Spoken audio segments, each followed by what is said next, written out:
So a big wake-up call for me was Jack and I were driving, and he said, "Why don't you and Dad drink all the time?" And I asked what he meant. He said, "Well, you're 21, it's legal. I don't know why you guys don't drink all the time, every meal, all day." And I realized that that is just not a normal, like all my red flags went up all of a sudden that he had a problem. And then once we got him in treatment, I realized I missed all the signs. So things like he was pulling away from activities, like he loved golf. He did golf every day for 4 or 5 hours, and he lost interest in golf. And he was losing interest in hanging out with friends and acquired new friends. And I realized that I was just missing those signs that I thought were depression and anxiety. And I realized that a big part of it was that he was using and drinking, and it was affecting him more than I realized.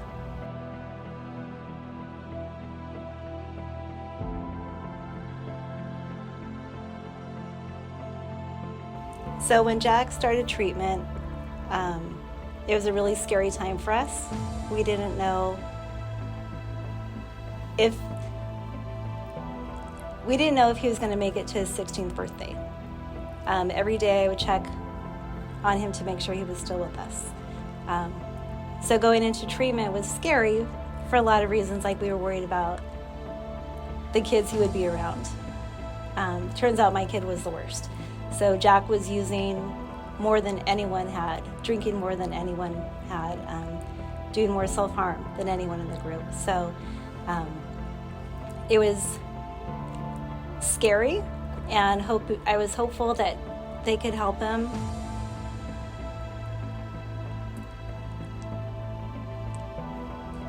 But nervous that they wouldn't be able to reach him because he was so far gone at that point. Like we thought, like, how could this happen to my kid? Like we had all the important talks about drugs and alcohol, and that alcoholism and addiction runs in our family. And so how could this happen to my kid? And I was thinking I was going to go into a room with people who, weren't supportive parents. And it turns out it was a room full of people, just a bit of everyone. And actually, a teacher that I work with was in that room, and she had been suffering the same parallel things that we had, but neither of us knew because everyone was on that brave face. So it was scary, but it was really comforting to have the support of the families and just the staff. But it was also hard because a lot of secrets were revealed, and I think that was really hard, was learning all of Jack's dark secrets and just cringing on the inside, but trying to listen to him and take it in because I wanted him to open up. They kept saying, "You're as sick as your secrets," and I wanted him just to release everything. But it was shocking, and it was really hard to hear the things that he had done.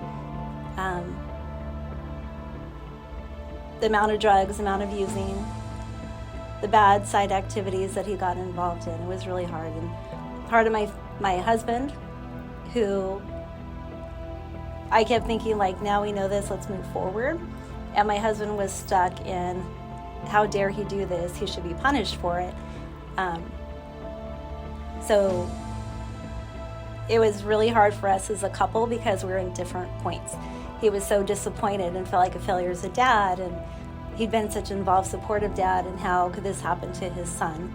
And then angry at Jack for some of the things he got involved with, where I was trying to move forward. So it's really hard on the family. And seeing Jack, they say it's not linear, and I started to go crazy every time one of the therapists said healing's not linear. And it's so true, because we'd be on a great path and then take a dip. And so it's hard, but it's the best thing that we could have done for our family by far.